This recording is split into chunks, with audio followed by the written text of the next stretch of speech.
এই রিঙ্কি, ওতে দেখ। ছি ছি, কি অসভ্য ছেলে রে, এদের বাথরুমে উঠে বসে আছে। এই চ, হেড স্যারকে বলে কি? কোথায় সে জানোয়ারটা? কোথায়? ওই দেখেন স্যার। আরে অসভ্য ছেলে, নাম বলছি, তারপর তো মজা দেখাচ্ছি।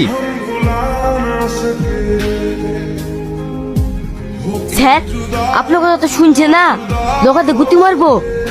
কে? আমি রে, তোর বাপ। নাম শিগগিরি। এখানে এত হইচই হচ্ছে, কি ব্যাপার রে? দেখতে পাচ্ছেনি সেই বদমাইশ ছেলেটা মেয়েদের বাথরুমে ছাদে উঠে বসে আছে। কি জানোয়ার ছেলে রে। স্যার কি ব্যাপার, আপনি আমাকে ডেকে পাঠিয়েছেন? আপনি হলেন গ্রামের একজন বিশিষ্ট ব্যক্তি, আমার ভাবতেও অবাক লাগছে আপনার ছেলে হয়ে এরকম অসভ্যতমে কাজ করে কি করে।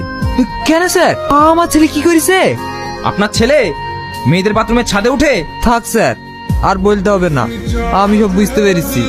ছি, তুই এত নিচে নেমে গেছি, সবার সামনে আমার মাথা হেড করে দিলি, আমার মান সম্মানের কথা একটু ভাবলি না? আবার তোমরা সবাই ভুল ভাবছো, আমি তেমন কিছু করিনি। এই তুই চুপ কর, মাস্টার মশাই মিথ্যে কথা বলবে। স্যার, এই বিকার মতো আমার ছেলেকে ক্ষমা করে দেন, আমি কথা দিচ্ছি এরকম ভুল আর আমার ছেলে কোনোদিন করবে না। ঠিক আছে, কিন্তু আপনার মুখের দিকে তাকিয়ে আজ আপনার ছেলেকে ছেড়ে দিলাম। ওগো হেলাও, আর কতক্ষণ বসে থাকবো খাবার নি? আমি কিছু খাবো না, যেভাবে অপমান খেয়েছি ওইতে আমার পেট ভরে গেছে। এ বাবু, তুই তো খেয়ে নে। আমি খাবো না। খাবার আবার কি দোষ করলো যে খাবিনি? এই তুই বাপ বেটার জ্বালা আমি সহ্য করতে পারছি নি। খাবারে কিছু করেনি মা, যা করেছে আব্বা সব কিছু জানে, সত্যি আমাকে ভুল বুঝিয়েছে। ভুল বুঝবো না? তোর একটা মেয়েকে ভালো লাগে তাকে সরাসরি বলবি, বিদিয়ার দায়িত্ব আমার।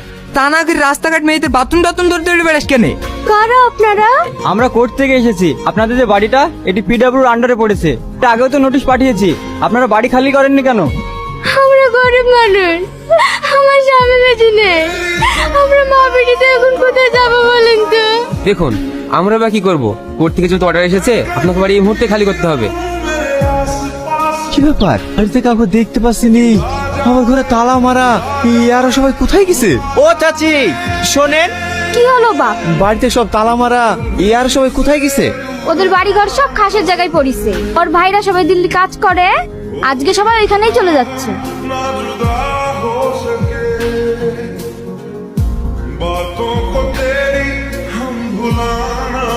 মামা, ওই দেখো সেই বদমাইশ ছেলেটা। কোন বদমাইশ ছেলে রে?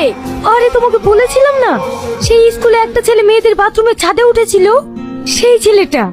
ও এই বুড়ি, ওর নাক মুখ দিয়ে রক্ত বেরোছে কেনে? কোনো মেয়েকে হয়তো ডিস্টার্ব করেছে, তাই হয়তো পাবলিকে ধরে মেরেছে।